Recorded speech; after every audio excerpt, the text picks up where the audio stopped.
Dear Pilgrim, the General Directorate of the Council for Commanding the Good and Forbidding the Evil in the Kingdom of Saudi Arabia welcomes you and prays that Allah will make your Hajj rewarding and worthy of His acceptance. The Council would like also to present to you the following important information on some of the sites in and around the Meccan and Madanian Harams. This is a site where the battle of Uhud between the Prophet and the Mushrikeen of Mecca took place.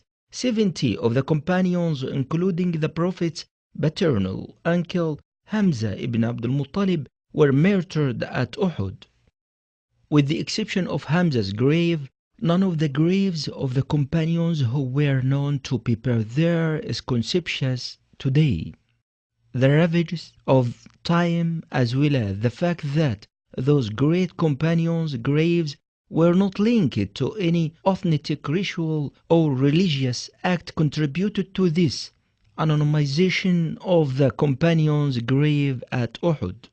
A Muslim is permitted to visit graveyards. The Prophet, may Allah's peace and blessings be upon him, is known to have visited graveyards such as the one at Uhud and made dua for its inhabitants. The Prophet also warned in Sahih Hadith against excessive frequenting of graveyards on the part of women. He said, "May Allah's curse be on those women who indulge in excessive visiting of graveyards." So a Muslim should preserve his Tawheed, pure monotheism, and desist from an Islamic act such as seeking benediction, barakah, from the soil or rocks of certain site, or addressing to the dead or even to the living requests which only Allah can grant. Unfortunately, however, some pilgrims who visit Uhud engage in practices that are at variance with the standard practice, Sunnah, of the Prophet. May Allah's peace and blessings be upon him. Some drops their nail paring or hair, some douse the graves with perfume, leading some weak-minded people to believe that the fragrance is issuing from the graves. These and their likes are misguided and superstitious practices, which neither the Prophet nor his companions were in the habit of doing when they visited Uhud. Dear Pilgrim, the General Directorate of the Council for Commanding the Good and Forbidding the Evil in the Kingdom of Saudi Arabia welcomes you and prays that Allah will make your Hajj rewarding and worthy of His acceptance.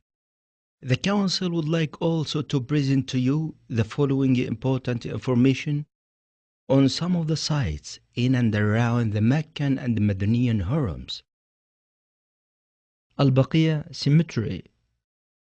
This historical cemetery is home to the graves of thousands of the Prophet's companions.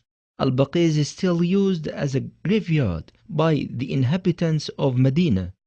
In keeping with the Prophet's teachings, the companions' grave in Al-Baqiyah cemetery were left anonymous.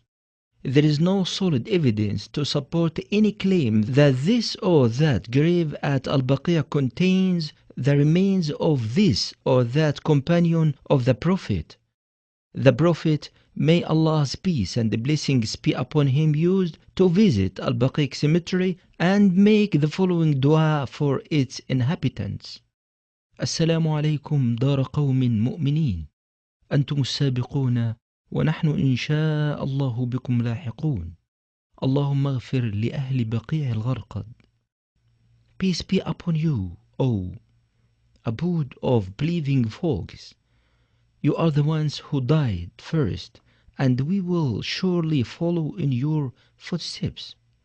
O Allah, forgive the sins of the people of Baqiyah al-Gharqad.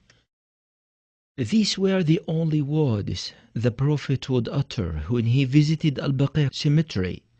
It is not documented in any reliable authentic source that the Prophet used to stop at certain graves or leave some of his hair or nails on them.